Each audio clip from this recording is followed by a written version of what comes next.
السلام علیکم ورحمۃ اللہ وبرکاتہ۔ امید ہے سب خیریت سے ہوں گے۔ آج ہم نے شروع کرنا ہے چیپٹر نمبر 13 بادل کا گیت۔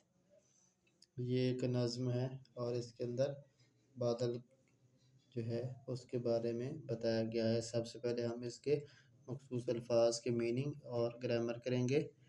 گہرائی، گہرا پن، یہ گرامر میں اسم ہے اور مؤنث۔ نشیلی، نشہ آور، یہ بھی گرامر میں اسم ہے اور مؤنث۔ دھکیلا، دھکا دینا، یہ گرامر میں اسم ہے اور مذکر۔ گتھی، اس کا میننگ ہے الجھن، پریشانی، یہ گرامر میں اسم ہے اور مؤنث۔ پرچھائی، اس کا میننگ ہے عکس اور سایہ، یہ گرامر میں اسم ہے اور مؤنث۔ پربت، اس کا میننگ ہے پہاڑ، یہ گرامر میں اسم ہے اور مذکر۔ کوڑا،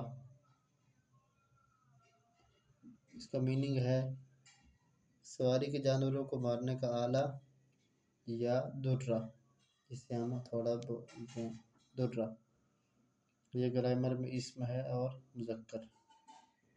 سمندر، اس کا میننگ ہے ساگر یا بحر، یہ گرامر میں اسم ہے اور مذکر۔ تو بیٹا آپ نے ان الفاظ کو اپنے کاپی کے اوپر لکھنا ہے میننگ اور گرامر کے ساتھ۔ تو بیٹا اس نظم کے اندر شاعر نے جو ہے وہ ایک بادل کا گیت جو ہے اس کے بارے میں بتایا ہے کہ بادل جو تھا وہ پانی کا جو قطرہ تھا وہ سمندر کی گہرائیوں میں آباد تھا۔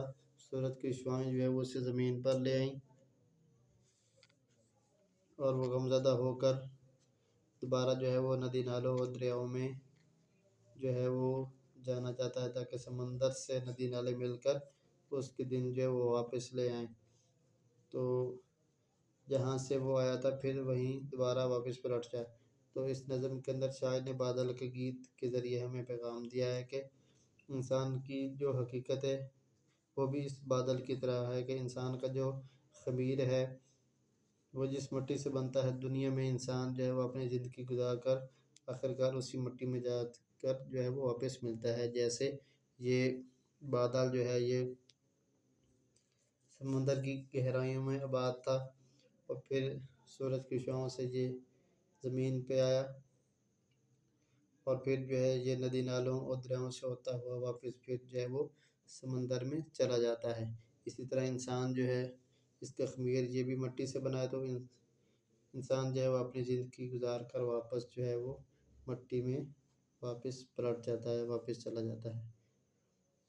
تو اس کا جو مرکزی خیال ہے وہ آپ اس کو غور سے دیکھیں۔ مرکزی خیال میں نظم کا نام لکھنا ہے، نظم ہے یہ بادل کے گیت،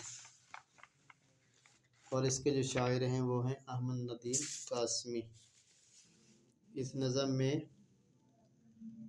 شاعر ایک بادل کی داستان بیان کرتا ہے کہ وہ سمندر کی گہرائیوں میں آباد تھا۔ سورج کی شعاعیں اسے دھرتی پر لے آئیں اور وہ غمزدہ ہو کر ندی نالوں دریاؤں میں گرا کہ سمندر سے ندی نالے مل کر میرے دن واپس لے آئیں گے۔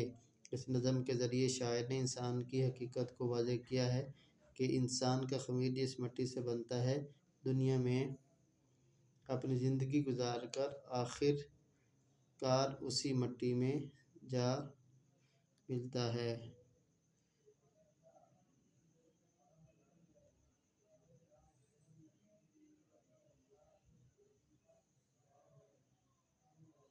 تو بیٹا آپ نے اس کو جو ہے وہ اچھی طریقے سے یاد کرنا ہے اور اپنی کاپی پہ لکھنا ہے۔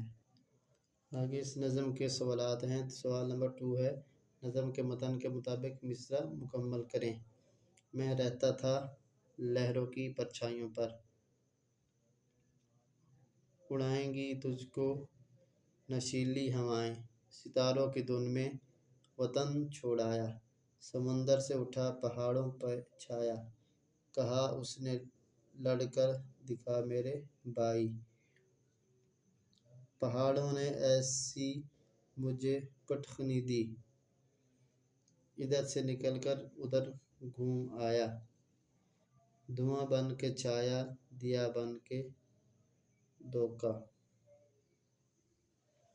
آگے کوشچن نمبر 3 ہے، متن نظم کے متن کے مطابق درست جواب پر نشان لگائیں۔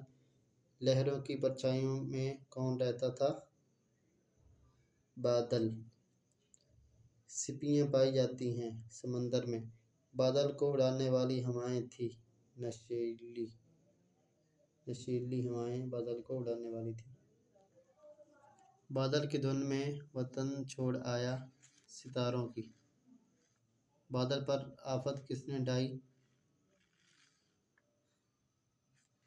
تیز جھونکے نے، بادل کو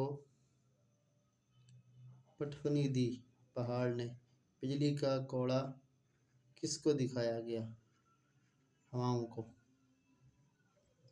بادل دھرتی پر کیا کرنے آیا؟ رونے رلانے، دریا جا کر ملتے ہیں سمندر میں۔ تو یہ آپ کا کوشچن نمبر 3 جو وہ مکمل ہوا۔ بیٹا آپ نے الفاظ، میننگ اور نظم کا مرکز خیال اچھے طریقے سے یاد کر لینا ہے۔